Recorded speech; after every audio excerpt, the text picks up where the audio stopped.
hemen gauz tailerra honetan dabiz mekatronikako zikloko ikasliek, eta mekatronikako ziklo edo pentsatu egiten bat, enpresa munduen mantentze lanetarako edo makinen edo beste elementu batzuen montajiek egiteko.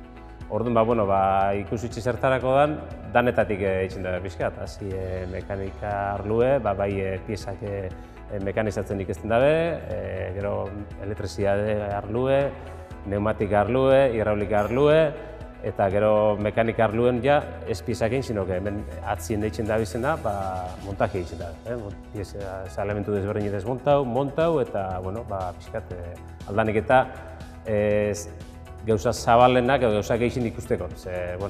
Hain da zabala mantentzen mundue, dana ikutzen alegintzen gara, eta ia ikusten badabe, gero hemendik kanporatuko alda bezen gauza gehixena bintzen, horretan alegintzen gara.